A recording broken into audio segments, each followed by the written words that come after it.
Nanti keyakinan kelas seperti apa yang kalian tulis, itu yang kita sepakati bersama.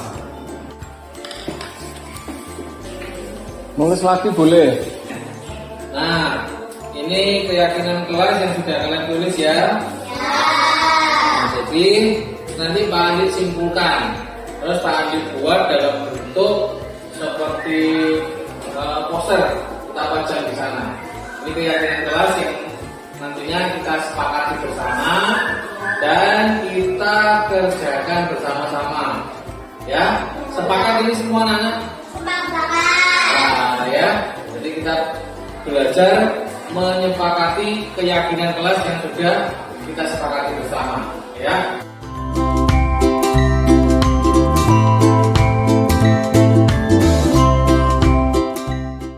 Ibu Nadi Karusana SPD selaku Kepala Sekolah SD Negeri Tempel Tengah 03, Bapak Ibu Guru SD Negeri Tempel Tengah 03 dan rekan-rekan guru yang kami hormati.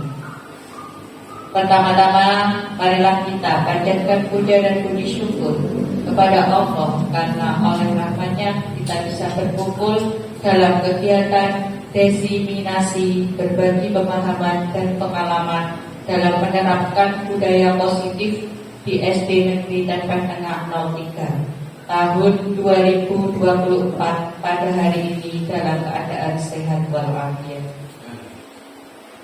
Agar acara ini berjalan dengan lancar dan kita mendapatkan ilmu yang bermanfaat, kita awali dengan doa yang akan dipimpin oleh Bapak Doni Setiawan SPD. Kepada Bapak Doni, waktu dan tempat kami persilahkan.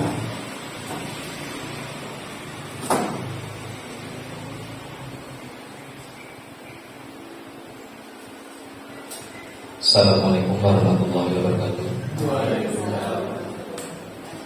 Bismillahirrahmanirrahim. Ya Allah, ya Tuhan Maha Pengasih lagi Maha Penyayang, puji dan syukur kami panjatkan kepadamu ya Allah atas segala rahmat dan nikmat-Mu. Maha suci Allah dan segala puji bagi Allah SWT. Aku bersaksi bahwa tiada Tuhan selain Allah. Aku memohon ampunan-Mu dan bertobat hanya kepada-Mu. Rabbana atina fid dunya hasanah wa qina wa fil akhirati hasanah wa qina adzabannar. Alhamdulillahirabbil alamin.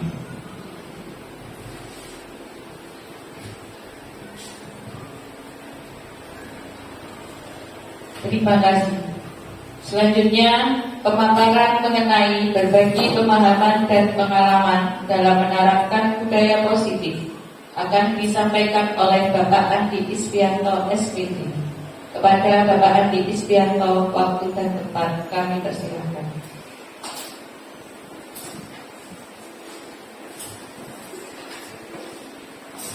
Ya, terima kasih atas waktu yang diberikan.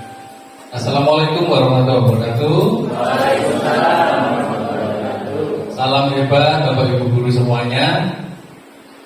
Yang terhormat Ibu Nani Karusana SPD selaku Kepala Sekolah SD Negeri Tempel Tengah 3, Bapak Ibu Guru SD Negeri Tempel Tengah 3 dan rekan guru yang kami hormati. Puji dan puji syukur kepada Tuhan Yang Maha Esa karena oleh rahmat-Nya kita semua masih diberikan kesehatan. Dan untuk bisa mengikuti kegiatan diseminasi yang akan saya laksanakan hari ini. Bapak Ibu semuanya, tujuan dari kegiatan diseminasi ini yaitu adalah salah satunya untuk melengkapi tugas saya yaitu tugas aksi nyata dalam mengikuti program pendidikan guru penggerak. Ya, saya angkatan 11 dari Kabupaten Lumajang. Bapak Ibu semuanya, dalam modul 1 guru penggerak, pendidikan guru penggerak ini, dalam modul 1 itu ada atau terbagi menjadi 4 submodul. Ya. Dari modul 1.1 sampai modul 1.4. Dan yang ini merupakan submodul yang terakhir mengenai budaya positif. Jadi untuk itu saya ditugaskan untuk melakukan pembahasan tentang apa yang telah saya pelajari dalam modul 1.4 ini, mengenai teori-teori budaya positif. Dan saya akan berbagi praktek dari pengalaman-pengalaman yang saya terima di pendidikan guru penggerak ini.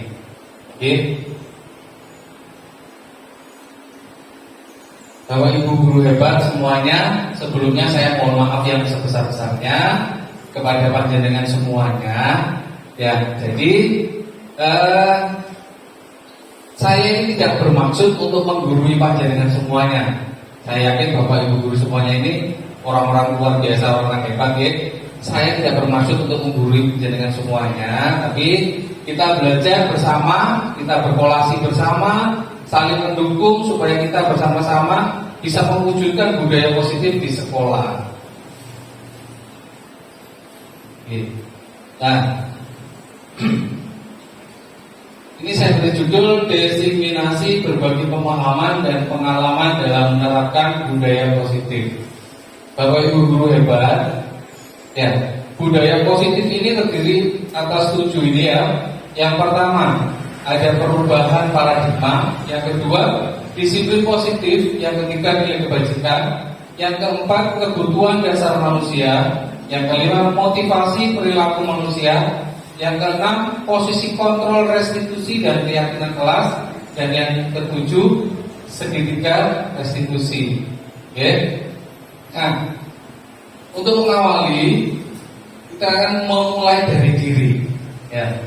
Menurut Bapak Ibu guru semuanya, apa pentingnya menciptakan suasana positif di lingkungan sekolah? Kira-kira apa? Monggo yang bisa jawab, saya persilakan. Menurut panjenengan, pentingnya menciptakan suasana positif di lingkungan sekolah itu apa? Kita, monggo. Ya, terima kasih Pak Andi untuk waktu yang diberikan. Di sini saya akan mencoba menyampaikan pendapat ya, menurut saya. Di sini apa pentingnya menciptakan suasana positif di lingkungan sekolah? Tentunya apabila kita sudah berhasil menciptakan suasana positif di lingkungan sekolah, maka tujuan sekolah juga akan tercapai. Demikian secara singkat. Ya, luar biasa. Oke, terima kasih. Ya, tuh, benar sekali ya yang dikatakan Bu Nani. Ya, supaya tujuan sekolah tercapai. Kemudian yang kedua, sebagai seorang pendidik, bagaimana Anda dapat menciptakan suasana positif di lingkungan sekolah selama ini? Mungkin ada yang mau jawab? Dari pengalaman jenengan bagaimana? Monggo, Pak Yudi, silakan. Untuk menciptakan suasana positif di lingkungan sekolah, kita bisa menerapkan 5S seperti senyum, sapa, sopan, salam, gitu. Oh gitu, betul. Ya, luar biasa, Pak Yudi. Terima kasih. Ya, benar sekali. Mungkin ada yang punya pendapat yang lain mengenai yang nomor 2 ini. Bagaimana Anda dapat menciptakan suasana positif di lingkungan sekolah selama ini dari pengalaman jenengan? Apakah ada?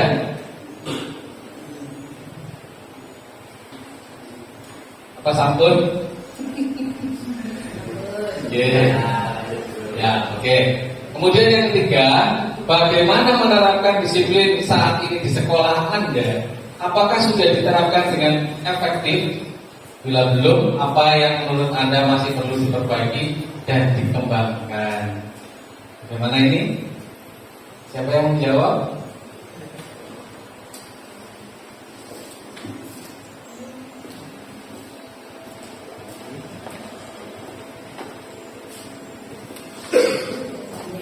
Ya, monggo Bu Ena. Terima kasih atas waktunya. Untuk penerapan disiplin di sekolah kami saat ini sudah diterapkan.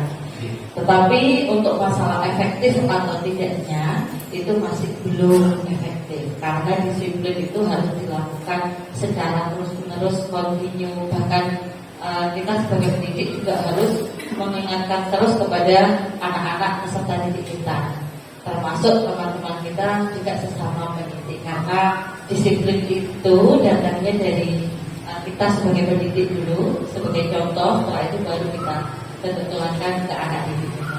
Seperti itu Pak Ibu. Oke, luar biasa ya. Terima kasih Bu Ella. Nah, benar sekali ya. Saya yakin Bapak Ibu guru hebat semuanya mempunyai pendapat masing-masing. Oke, kita next saja. Oke. Nah, selanjutnya ya, dari budaya positif ini ya, yang pertama perubahan paradigma. Nah, ya, ini pembelajaran dengan paradigma baru. Pembelajaran paradigma baru ini apa? Ya, jadi ini adalah pembelajaran yang dirancang berdasarkan kebutuhan siswa yang bermacam-macam atau berdiferensiasi. Saya yakin Bapak Ibu sudah tidak asing lagi dengan kata-kata berdiferensiasi, ya. Sesuai dengan tahap perkembangannya maupun gaya belajarnya untuk mewujudkan profil pelajar Pancasila. Nah, sekarang disiplin positif, ya. Disiplin positif menurut Kamus Besar ini adalah salah satu pengertian disiplin, ya, adalah ketaatan atau kepatuhan kepada peraturan, tertib dan sebagainya. Dalam pengertian disiplin tersebut ada dua kata kunci utama, yaitu taat atau patuh dan aturan tata tertib. Ya.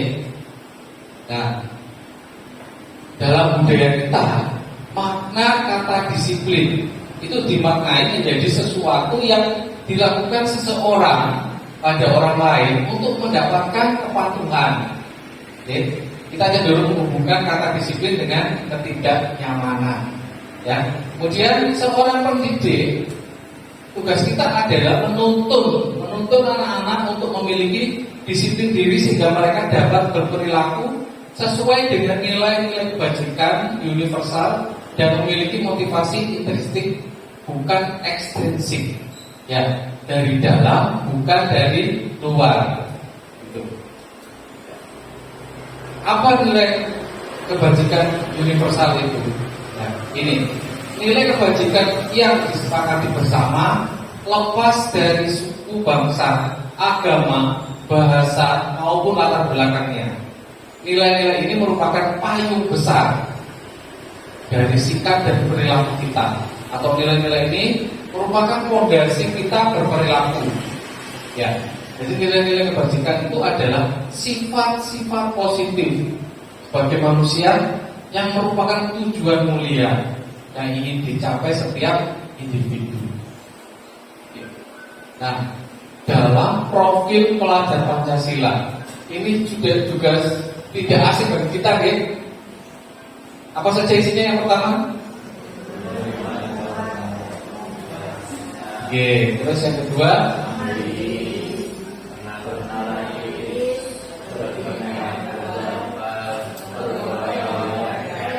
Nah, ini profil pelajar Pancasila ini sudah tidak asing bagi kita, ya.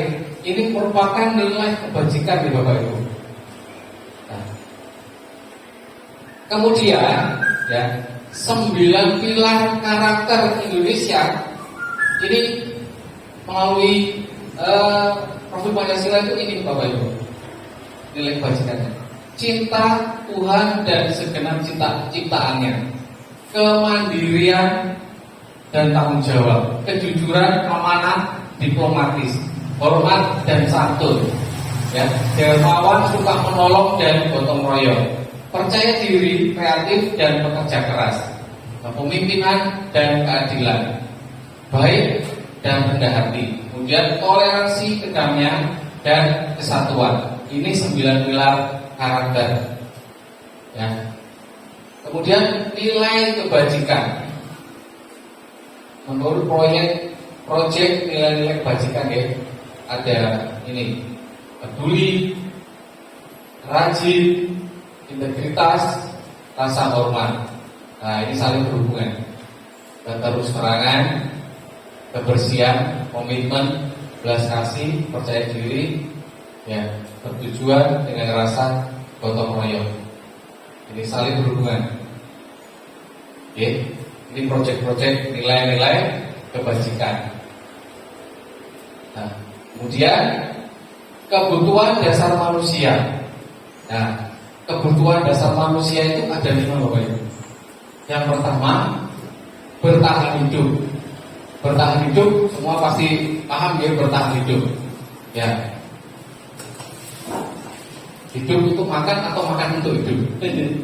Ya, itu bertahan hidup.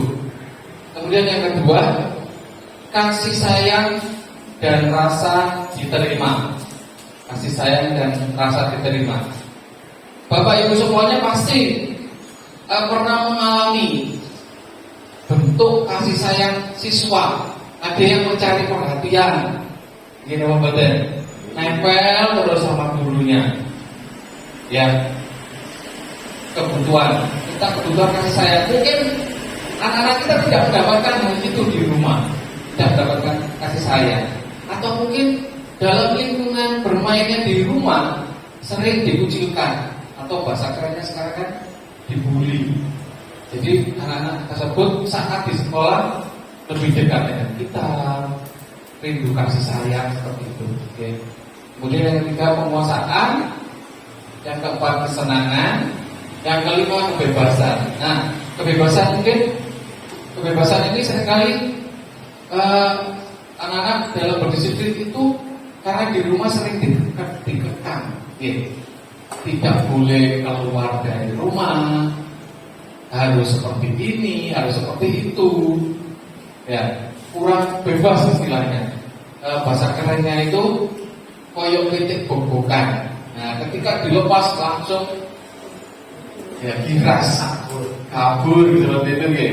Nah, ini kebebasan. Nah, kadang itu kita menemui anak yang seperti ini, sehingga saat di sekolah mereka merasa bebas dari beban mereka.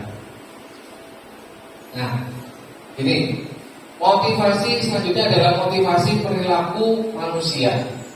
Ya, motivasi perilaku manusia ini ada 3 Bapak Ibu. Yang pertama, menghindari ketidaknyamanan atau hukuman.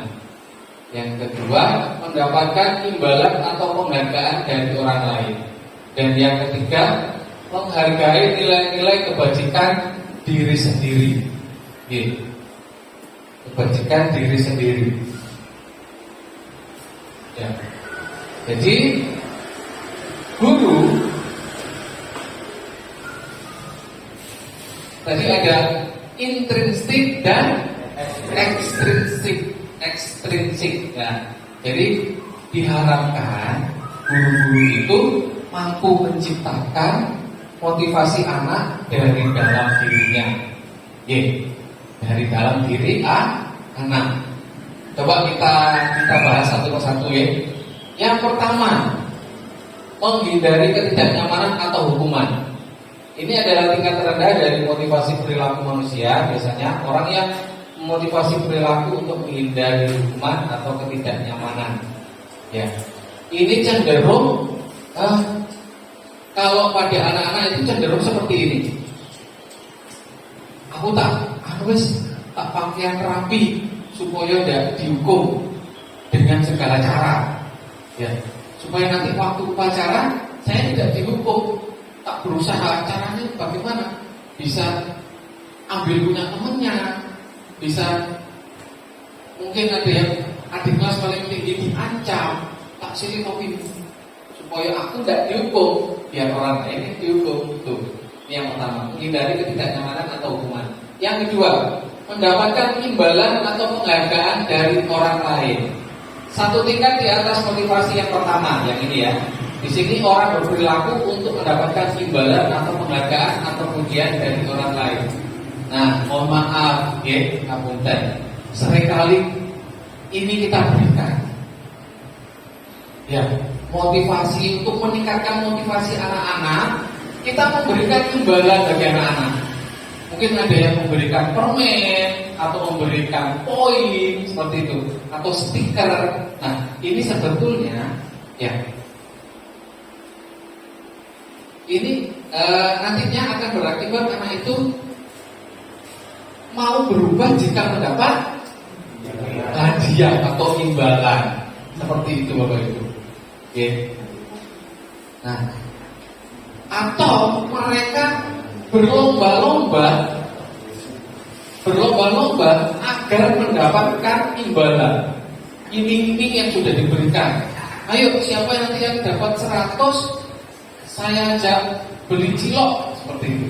Nah, jadi anak-anak berlomba-lomba untuk mendapatkan imbalan tersebut.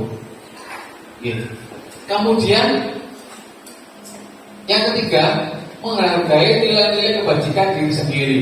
Mereka melakukan secara sadar karena nilai-nilai yang mereka yakini dan hargai pada diri sendiri. Nah, dari 3 jenis motivasi ini,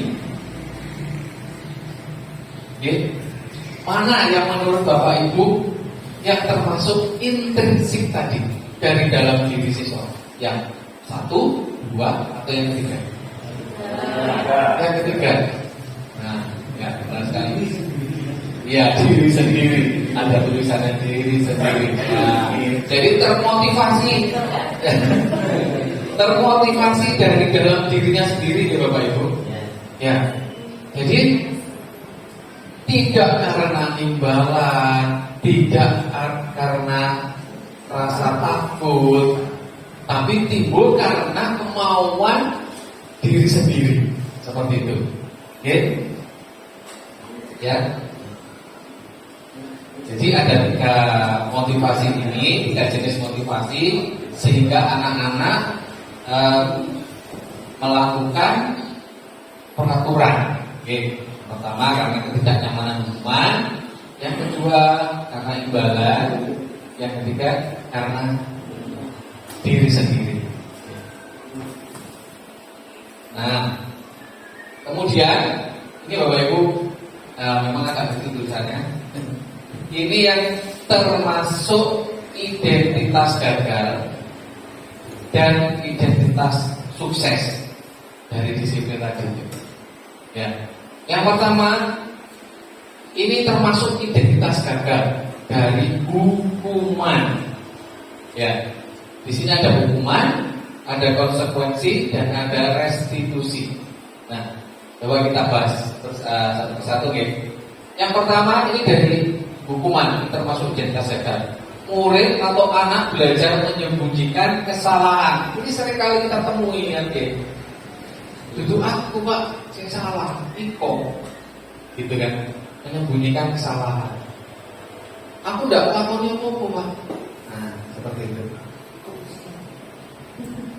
Tidak menyembunyikan kesalahan. Iku sih salah, melemparkan kesalahan.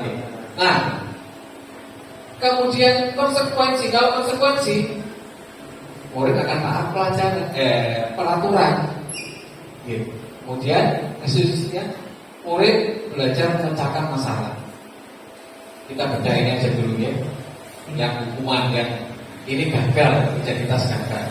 Nah, yang kedua, mencoba mengontrol anak dengan penguatan negatif, membayar impas kesalahan. Nah, kalau berbicara dengan mengontrol anak, ini berbicara kepada siapa Bapak Ibu? Pada siapa? Mengontrol anak? Kepada kita sebagai guru, mengontrol anak. ya, dengan penguatan negatif.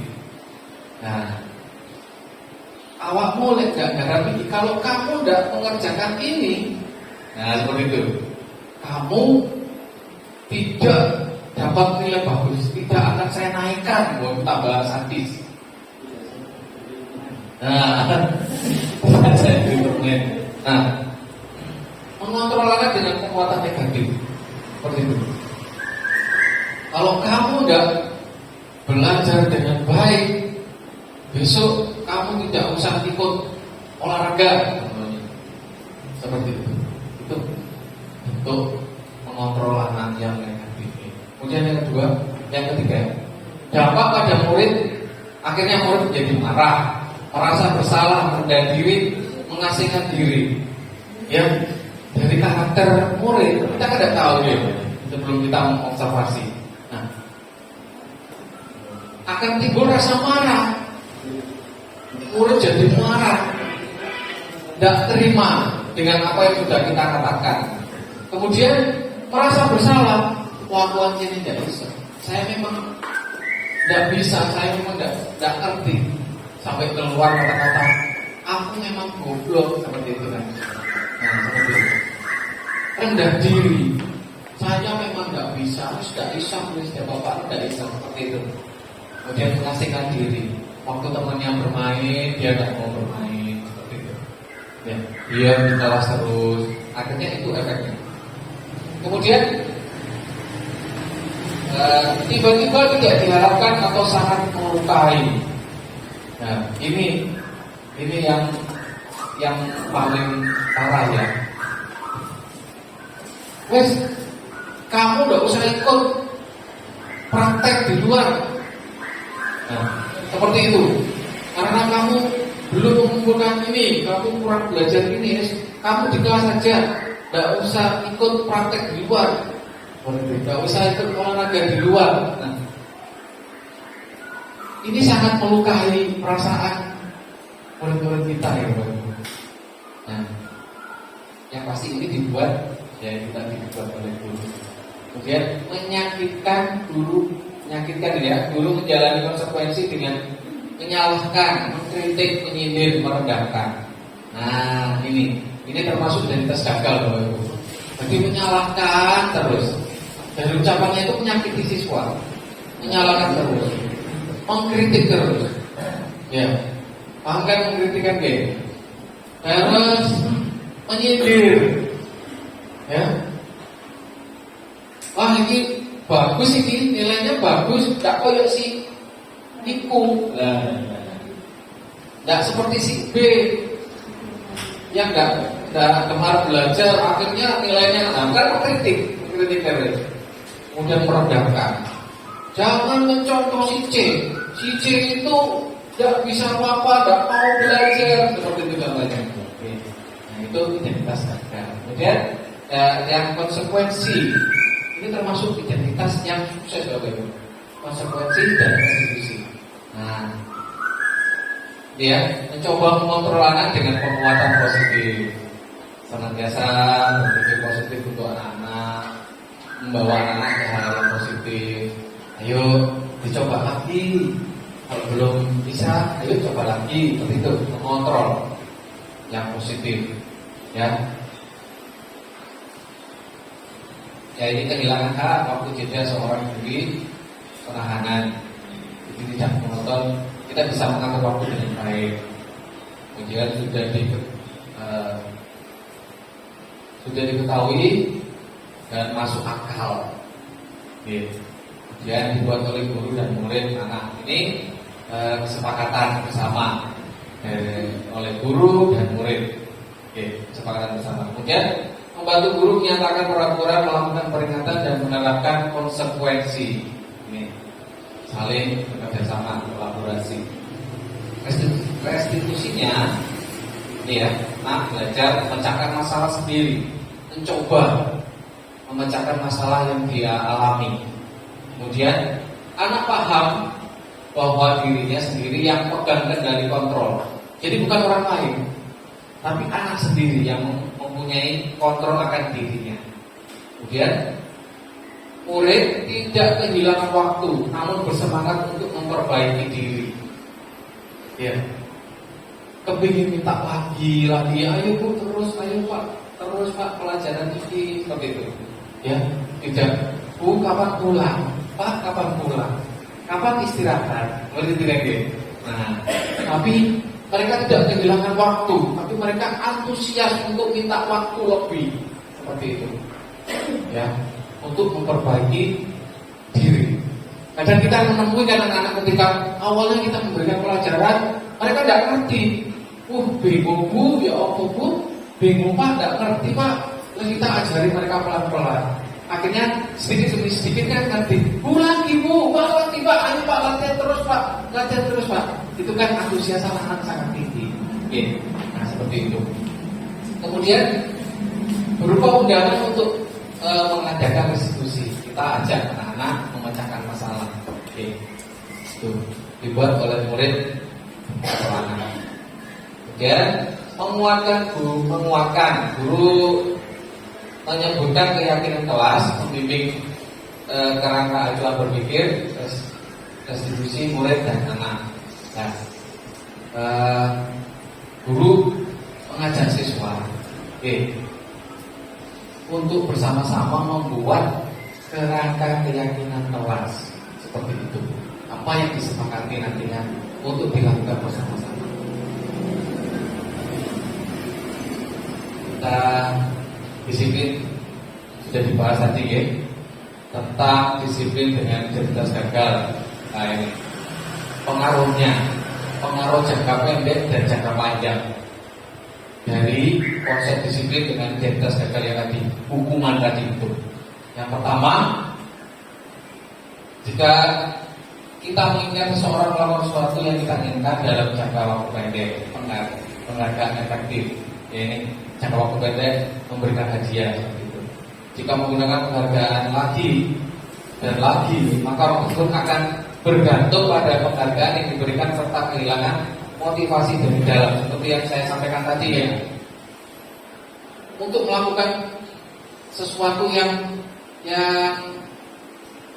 berhasil, mereka termotivasi karena hadiah. Sampai kadang kita pernah melihat atau mungkin kita pernah mendengar cerita dari teman atau rekan guru ya, itu saya, terutama saya berbagi pengalaman aja. Saya pernah mendengar dari rekan guru itu katanya muridnya itu menangis karena saat olimpiade itu dia tidak juara. Seperti itu. Saya di KKD juga sering menemui ya, saat lomba melukis, anak-anak itu belum selesai, tapi waktunya sudah habis, menangis, merasa gagal, seperti itu. Nah, jadi mereka itu kepinginnya mungkin dari rumah sudah harus pulang membawa trofi, membawa piala, membawa hadiah. Akhirnya terpacu, dia harus terbaik. Tapi kenyataannya pesaingnya lebih ketat, akhirnya dia tidak mendapatkan itu. Dia marah, dia menyesal, dia menangis sedih. Seperti itu ya. Itu. Ya. Ini penghargaan yang tadi pengaruh jangka pendek dan jangka panjangnya. Ya. Terus penghargaan yang tidak efektif.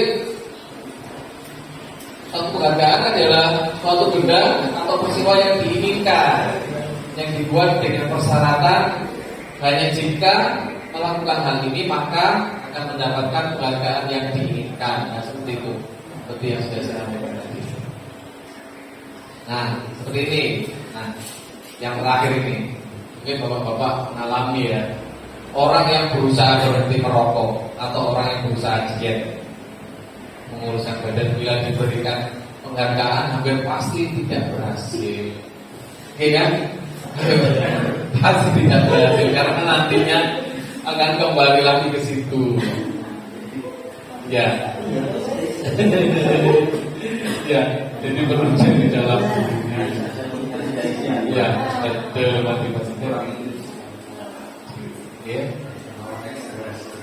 ini penghargaan hukum. Penghargaan hukum ini mereka yang tidak mendapatkan penghargaan, misalnya dalam sistem ranking. Mereka yang mendapatkan ranking kedua akan merasa paling dihukum. Nah, ini sering kali kita temui. Ya, makanya di rapot kurikulum merdeka ya tidak ditampilkan rankingnya sebetulnya, tapi kembali lagi kita berhubungan dengan masyarakat. Wali murid itu sering tampak siapa yang juara, Pak, siapa yang juara. Nah, sebetulnya ya, itu anak yang ranking kedua akan merasa paling dihukum. Yang ranking terakhir pasrah ya Mas, ya. Pasrah. Nah, ranking kedua maksudnya merasa paling dihukum ini maksudnya gini. Di semester atau di kelas sebelumnya itu dia selalu ranking 1.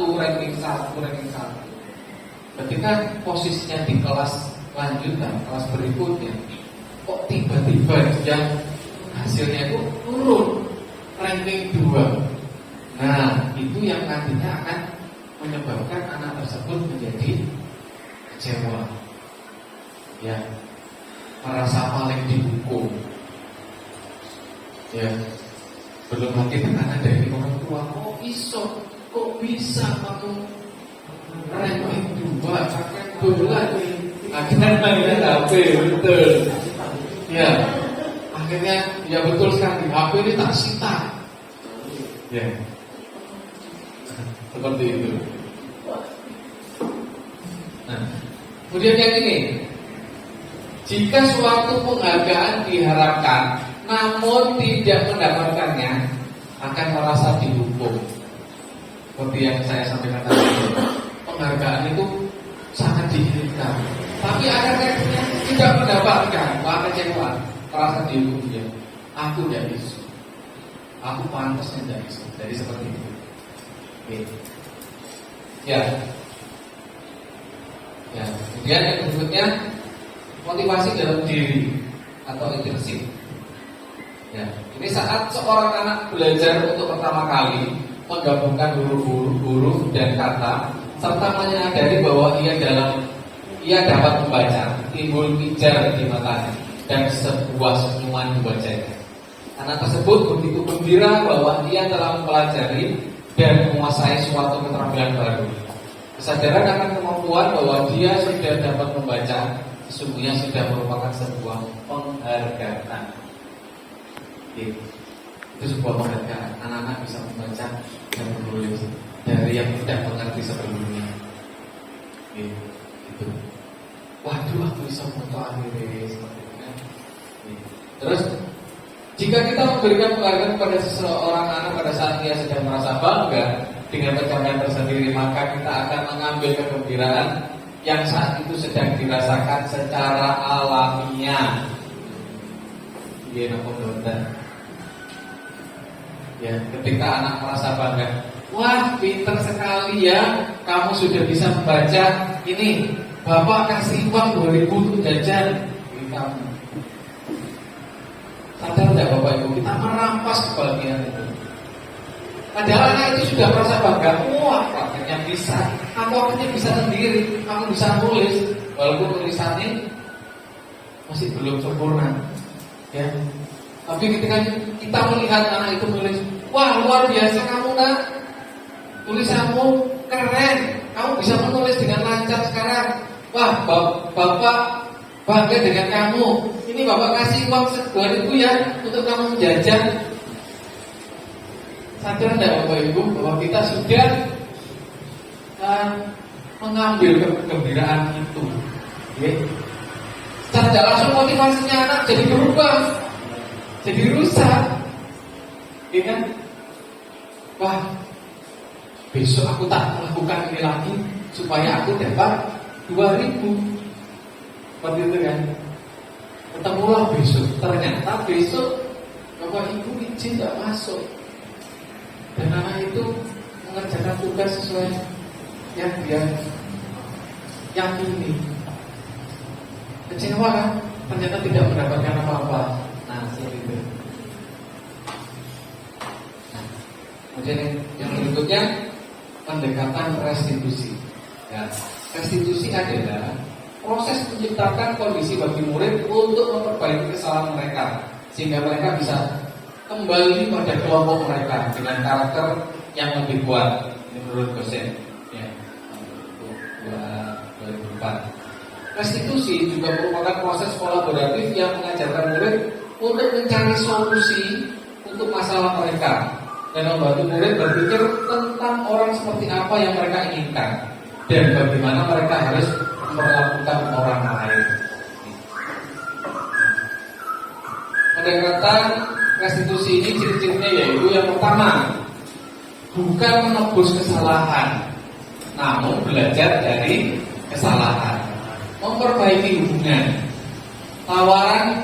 sebuah tawaran, bukan paksaan, menuntut untuk melihat ke dalam diri, mencari kebutuhan dasar yang mendasari tindakan, fokus pada karakter bukan tindakan, menguatkan dan fokus pada solusi. Seperti ini. Ini buat kita pahami ya. Saya minta 2 relawan, teman-teman bisa maju ke sini ke depan. Coba Anda dan teman Anda akan melakukan kegiatan, ya. Cobalah buka judulnya. Cobalah buka. Anda adalah A. Tugas Anda adalah mengepalkan salah satu tangan Anda. Coba Anda bayangkan bahwa Anda menyimpan sesuatu yang sangat berharga di dalam kepalan tangan Anda. Anda perlu menjaga benda tersebut sekuat tenaga Anda, karena begitu pentingnya untuk kehidupan Anda. Tugas B, ya, rekan Anda ini adalah mencoba segala cara untuk membuka kepala tangan Anda. Oke. Teman B boleh membujuk, menghadik, mengintimidasi, memarahi, menggoda, menggelitik, bahkan menawari Anda uang agar Anda bersedia membuka kepala tangan Anda. Tetapi A tetap mengepalkan tangan. Monggo, siapa? Ayo. Oh,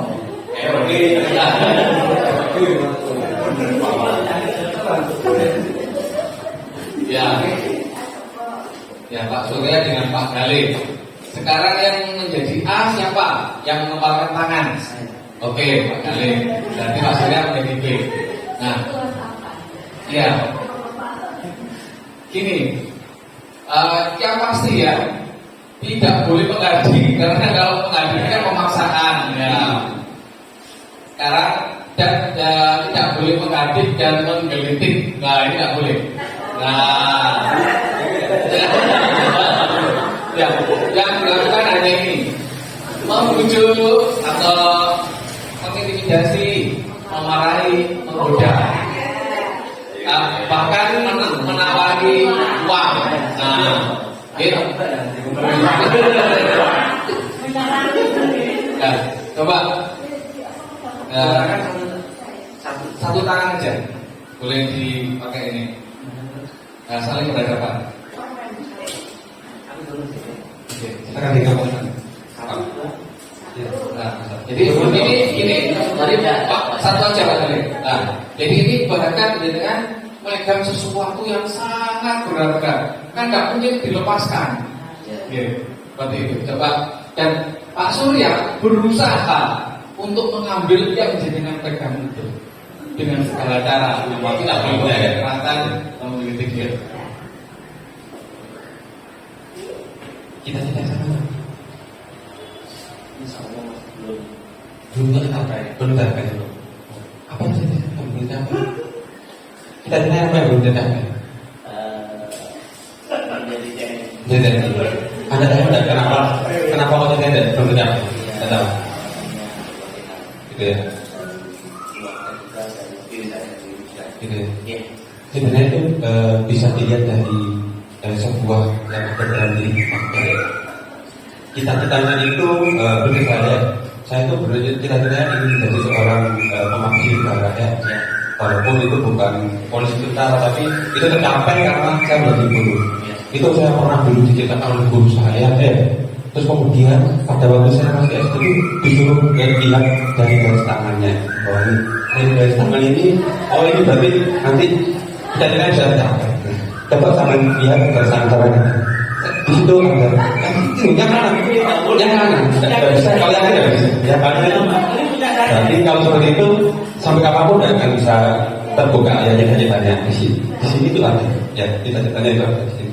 Nah ini kalau garisnya itu 3, ini berarti nanti bisa sukses di saat usia 30 ke atas ya. Bukan apa-apa, makanya itu kita buktikan, itu sudah terbukti pada diri saya. Coba ke sana, ada berapa garis tangannya? Dan sama itu, ada sama garis tangan kiri saya dengan garis tangan saya ada sama itu. Di garis tangan itu yang bisa. Kanan sama kiri apa sama? Tidak sama, tidak sama. Coba sama pada. Tidak percaya, nggak percaya. Pasti sama kaki, sama kayak Pak Adi. Pasti di sana apa tidak terjadi? Kalau ada yang kalau sama nanti bagaimana? Apapun yang Anda minta saya. Oh gitu. Iya. Kalau saya dulu lagi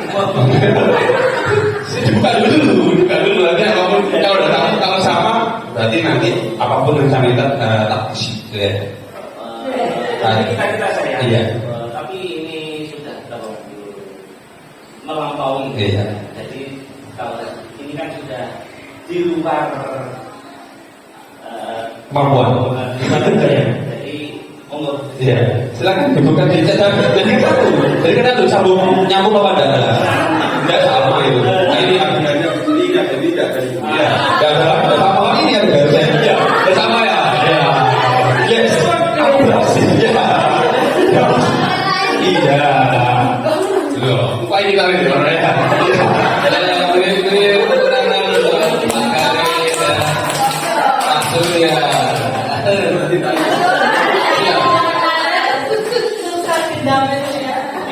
Akhirnya kena juga. Iya, akhirnya ada juga.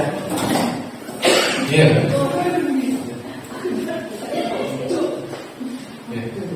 Jadi dari rayuan Pak Surya tadi akhirnya jebollah pertahanannya itu. Iya. Iya. Ya. Sebetulnya harapannya tidak jebol harapannya, tapi karena rayuan tadi itu. Iya. Ada juga yang kadang memakai kekerasan, ya kan? Ya, memakai kekerasan, menggelitik, sehingga terbukalah itu. Sama sekali dari rayuan itu menjadi terbuka. Gitu. Gitu. Nah, kemudian selanjutnya 5 posisi kontrol restitusi, ya. Dari 5 posisi kontrol restitusi. Saya sesuaikan dengan gambarnya ini. Yang pertama sebagai penghukum. Nah ini dari gambar ini. Kemudian membuat rasa bersalah. Yang ketiga sebagai teman. Yang keempat sebagai pemantau. Dan yang terakhir sebagai manajer. Kira-kira kita di posisi mana Bapak Ibu?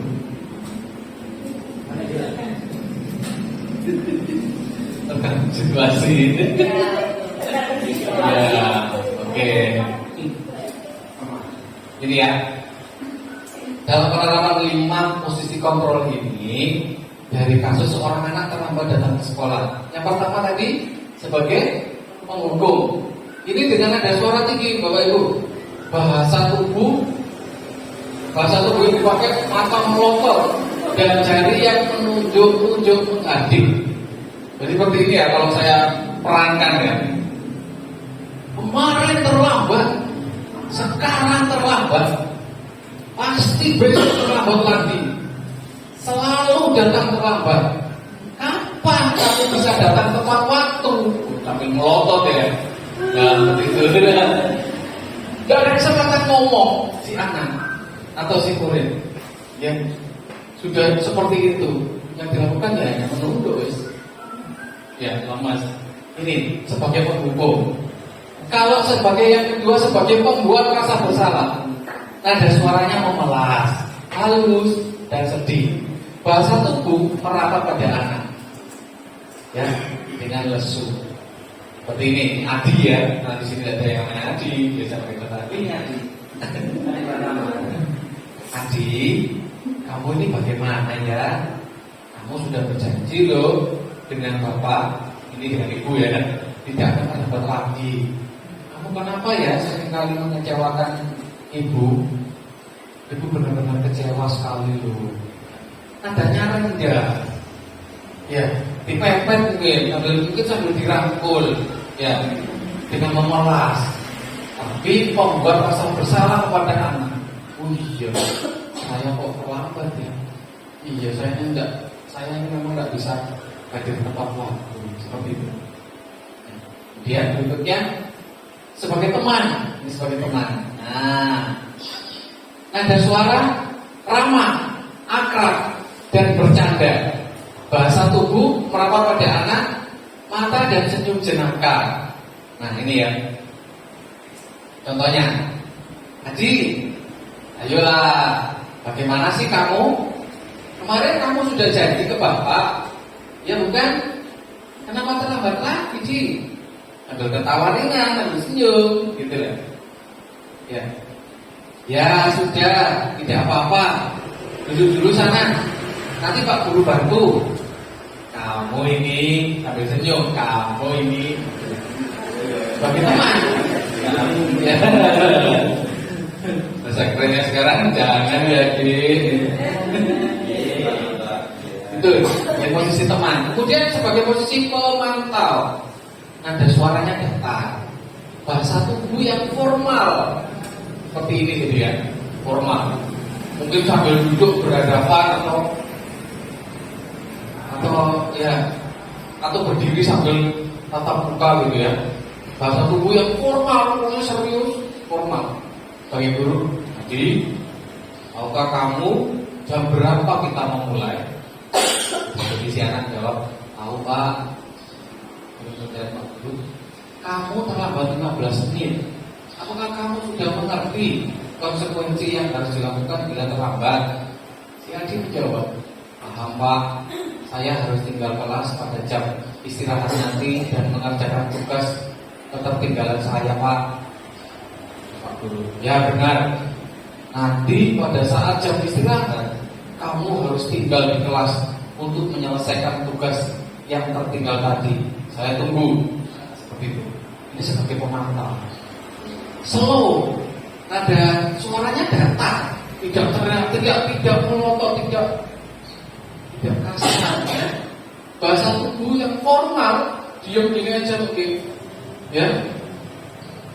Tapi saya tidak langsung, ini ya, karena jadi merasa dihukum kan ya, tinggal di dalam kelas. Waktunya teman-temannya istirahat, mungkin anaknya si adik tadi tidak sarapan, harapannya kalau dia istirahat bisa sarapan bersama teman-temannya, tapi tidak bisa karena terlambat tadi.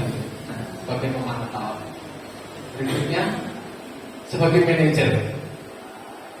Ini sebagai manajer. Nah, ada suara tulus, bahasa tubuh tidak kaku, kemudian mendekat ke murid. Ya, ini contohnya bagi guru ya. Adi, apakah kamu mengetahui jam berapa sekolah dimulai? Tahu Pak, jam 7. Ya, jadi kamu terlambat kan ya? Kira-kira nih, bagaimana kamu akan memperbaiki masalah ini? Terus Adi, saya akan menanyakan ke teman saya Pak untuk mengejar tugas yang tertinggal.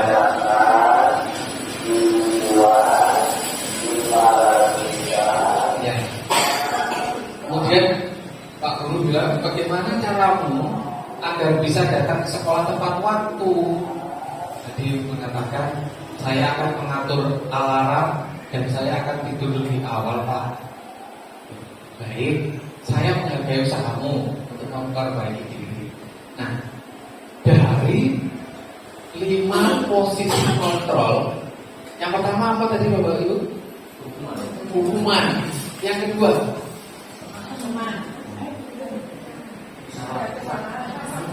iya, rasa bersalah. Yang ketiga, teman. Yang keempat,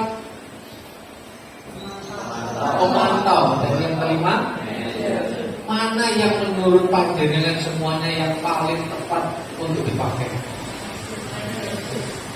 Manajer. Ya, luar biasa, betul sekali. Posisi sebagai manajer. Ya. Ini merupakan keyakinan kelas ya. Mengapa memiliki peraturan tentang penggunaan helm pada saat mengendarai kendaraan bermotor? Maksudnya dari keyakinan kelas ini yang nantinya akan kita pakai sebagai motivasi untuk anak-anak semakin berpositif, semakin berbudaya positif. Ya. Itu membuat keyakinan kelas. Ini salah satu contohnya. Ya, ada 2 pertanyaan di sini. Ya. Mengapa kita memiliki peraturan tentang penggunaan helm pada saat mengendarai kendaraan roda 2 atau motor? Kira-kira mengapa? Melindungi kepala. Sebab akibat. Jadi kalau terbentur, ya tidak celaka. Ini kan gitu ya.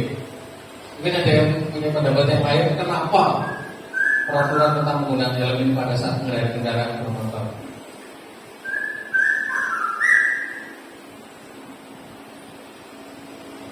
Dan ini betul sekali yang disampaikan tadi ya, melindungi kepala.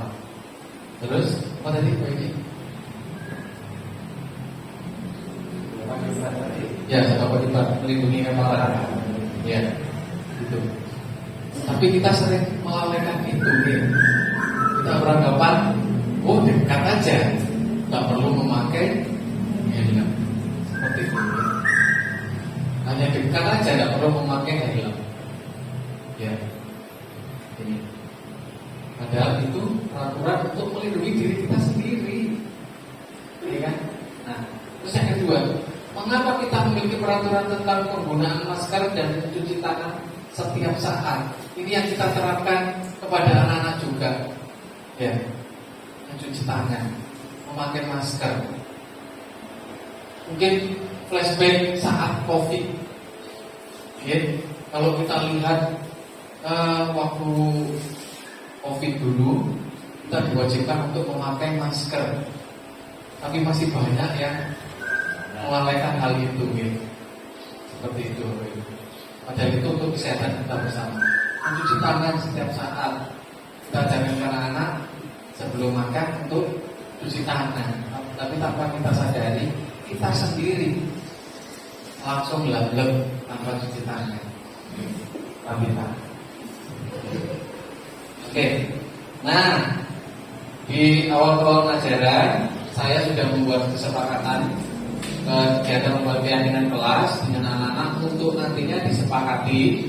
Saya ajak anak-anak menulis sendiri apa keyakinan kelas yang mereka yakini untuk bisa disepakati, hal positif.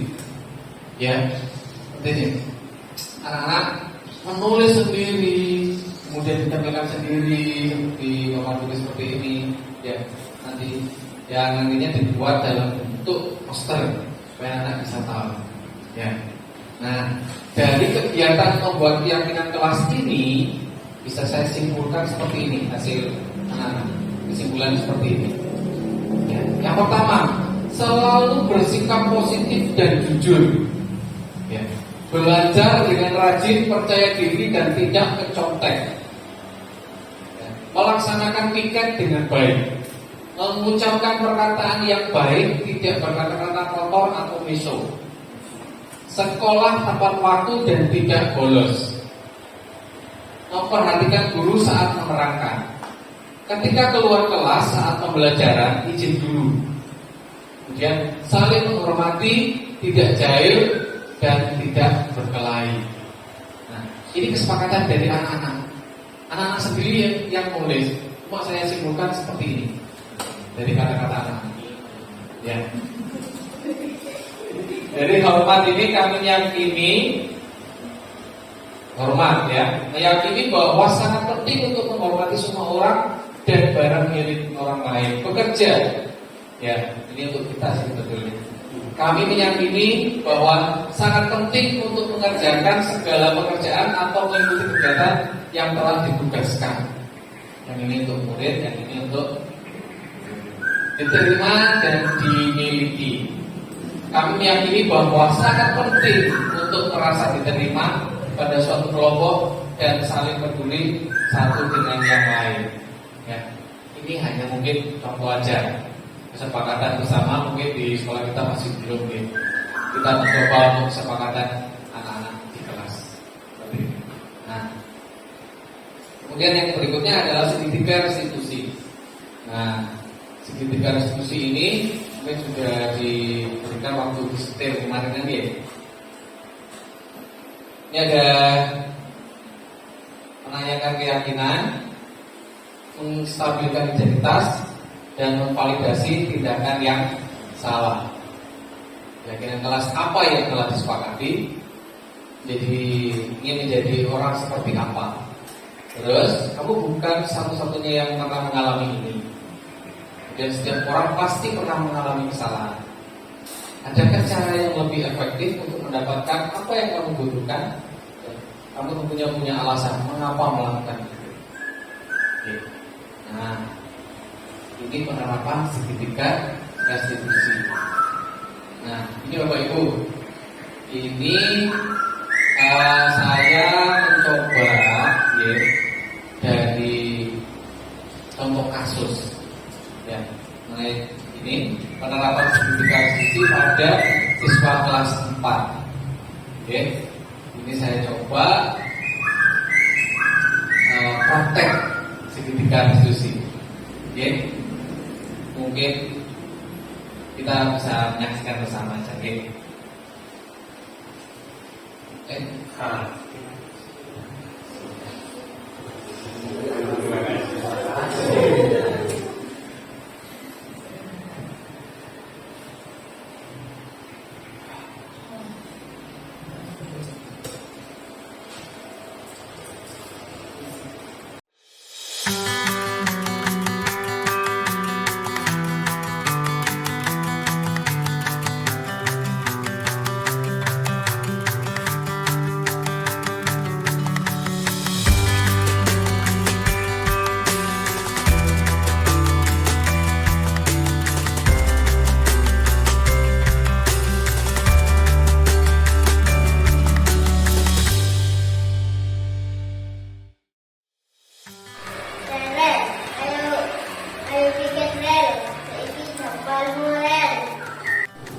Assalamualaikum Pak Rel.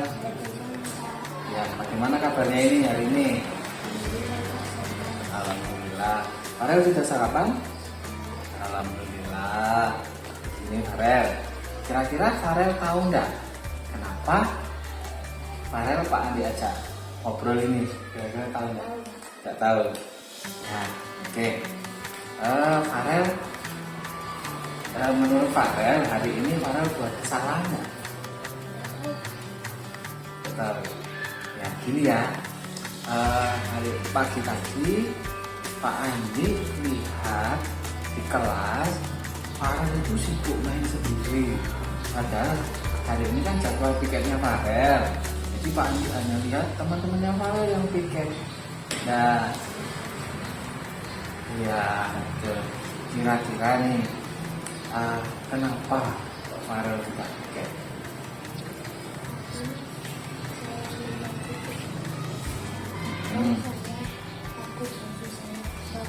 Oh, takut baju kotor, jadi Farel tidak get. Ya. Farel masih ingat nggak kesepakatan kelas yang sudah kita buat? Ingat? Ya, kira-kira apa loh kesepakatan yang sudah kita buat? Ya, harus melaksanakan piket dengan ya betul. Ya, kira-kira Farel melanggar kesepakatan kelas apa enggak? Iya melanggar. Oke. Ya. Menurut Farel, apa yang harus Farel kerjakan agar bisa melaksanakan kesepakatan kelas dengan baik? Apa Farel? Iya. Oke. Ya, janji ya, ya. Tetap semangat belajar ya. Ya, setelah belajar kita berusaha melaksanakan kesepakatan kelas dengan baik. Oke? Ya, sekarang kembali ke kelas ya. Ya, oke, ya, terima kasih nih.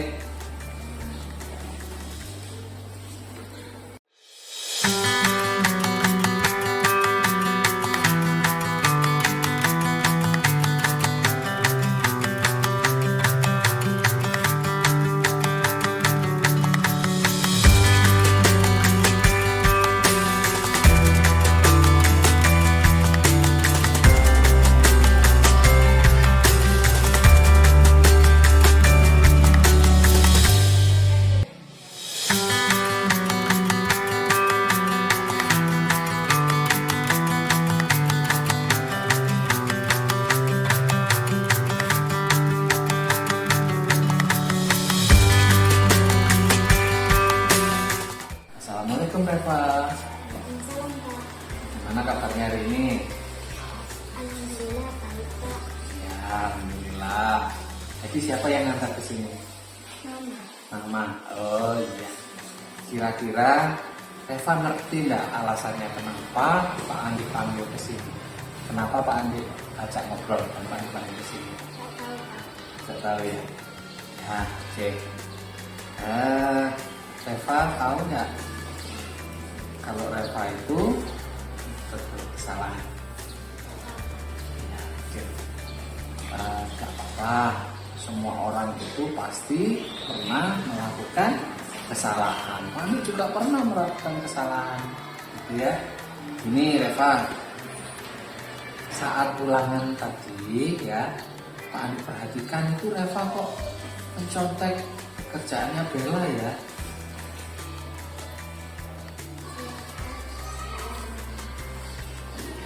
Oke ya, kira-kira mungkin Reva punya alasan kenapa kok mencontek. Soalnya kemarin belajar santai sama mama, jadi saya pulang malam terus ketiduran jadi nggak sempat belajar. Oh gitu, ya. Ya, tidak sempat belajar ya. Ya. Reva masih ingat kesepakatan kelas yang sudah kita bentuk bersama? Ya, apa kira-kira ini? Tidak boleh mencontek. Iya benar, tidak boleh mencontek ya. Ini Reva, kira-kira ini tindakan apa yang harus Reva lakukan untuk mencerminkan kesepakatan kelas yang sudah kita sepakati? Maaf Pak, saya akan belajar lebih baik lagi, tidak mencontek lagi. Wah, luar biasa. Oke, tetap semangat belajar ya. Oke, kita akan bersama-sama melaksanakan kesepakatan kelas yang sudah kita sepakati ya. Oke, sekarang Reva bisa kembali ke kelas ya. Saya ngobrol dengan Pak Andi, saya menjadi mengerti pentingnya kerjasama. Setelah saya ngobrol dengan Pak Andi, saya menjadi semangat belajar.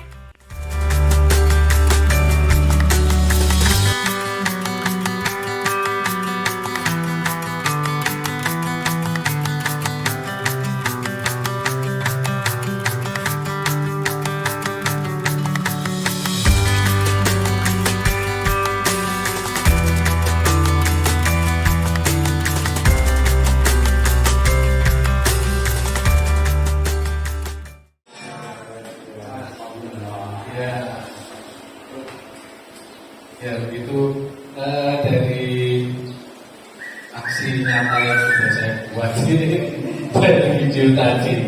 Ya.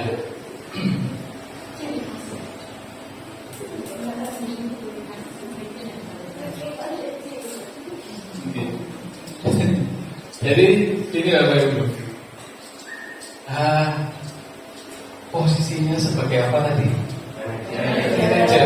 Nah, diharapkan posisi kita itu sebagai manajer, ya kita menanyakan keyakinan kelas apa yang telah disepakati bersama. Jika ada anak yang melakukan kesalahan, keyakinan kelas apa yang sudah mereka buat. Kemudian ingin menjadi orang yang seperti apa sih mereka itu saat menyusun keyakinan kelas itu. Oke. Kemudian saat anak itu melakukan kesalahan, kita ajak ngobrol bersama. Oke, sebagai manajer, ya, kita memberikan motivasi ke anak bahwa anak tersebut bukan satu-satunya yang pernah melakukan kesalahan. Oke. Tadi di situ saya sampaikan dalam video tadi, saya juga pernah melakukan kesalahan seperti itu. Jadi anak-anak tidak merasa terintimidasi. Betul. Kemudian kira-kira menanyakan lagi, apa yang keyakinan kelas yang mana yang mereka langgar itu? Menanyakan sendiri ke anak-anak. Nah, ya. Kemudian yang ketiga, solusi apa yang bisa mereka lakukan untuk mereka menjadi lebih baik lagi. Oke. Kalau kita mungkin mengalami anak yang di awal itu mungkin marah dan sebagainya, kita stabilkan dulu si anak, kita stabilkan identitas mereka, kondisi mereka, kita buat tenang dulu, baru kita ajak ngobrol, kita tenangkan dulu mereka. Ya. Setelah kita menstabilkan identitas mereka, kondisi mereka, kita tanya pelan-pelan, kesalahan apa yang sudah mereka buat. Terus kita tanyakan lagi pada mereka, kira-kira usaha apa supaya mereka menjadi lebih baik lagi. Jadi kita memberikan pembelajaran ke anak-anak untuk anak-anak itu bisa mencari solusi sendiri atas kesalahan yang sudah mereka berbuat, ya. Atas keyakinan kelas yang sudah mereka langgar, yang sudah mereka sepakati dan mereka langgar. Seperti itu. Mungkin dari sini ada pertanyaan mengenai budaya positif. Alhamdulillah jadi lebih terbuka ya. Ya, alhamdulillah. Ya. Oke. Nah, ini sudah terima kasih, berarti sudah terakhir ya.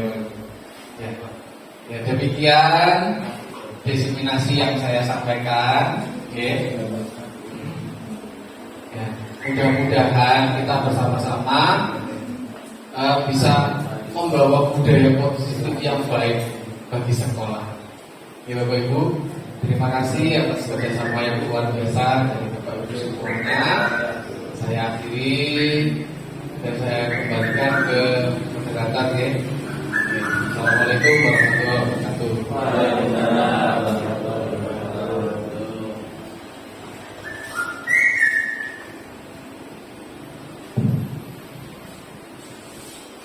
Alhamdulillah, usai sudah kegiatan diseminasi berbagi pemahaman dan pengalaman dalam menerapkan budaya positif di SD Negeri Tempel Tengah 03. Kami mengucapkan terima kasih pada Bapak Andi Isdianto SPD selaku narasumber pada hari ini.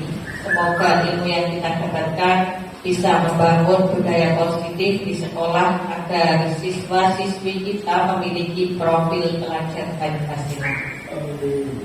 Akhir kata, saya mengucapkan terima kasih kehadirannya dan mohon maaf bila ada kekurangan dalam menyelenggarakan kegiatan diseminasi ini. Wassalamualaikum warahmatullahi wabarakatuh. Assalamualaikum warahmatullahi wabarakatuh. Perkenalkan, nama saya Ibu Dwi dari SDN Tempel Tengah 3. Kebetulan saya mengajar di kelas 6.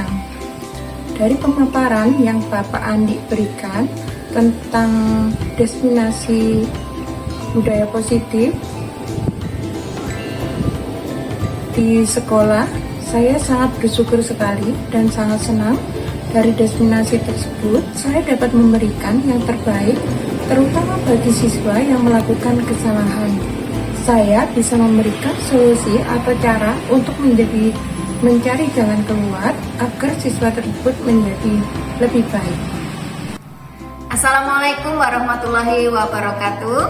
Perkenalkan, saya Nani Terusana selaku Kepala Sekolah SDN Tempe Tengah 03. Baru saja tadi mengikuti kegiatan diseminasi tentang berbagi pemahaman dan pengalaman dalam menerapkan budaya positif di lingkungan sekolah. Materi tersebut telah disampaikan oleh Pak Andi Isbianto selaku CGP Angkatan 11. Kami merasa senang karena materi yang disampaikan sangat jelas, lengkap, terperinci, dan penyampaiannya sangat menarik. Setelah mengikuti kegiatan diseminasi tersebut, kami memahami materi yang telah disampaikan dan punya niat untuk merubah pola pikir kami dan menerapkan budaya positif di lingkungan sekolah kami SDN Tempe Tengah 03. Sehingga terwujud peserta didik yang memiliki profil pelajar Pancasila. Terima kasih. Wassalamualaikum warahmatullahi wabarakatuh.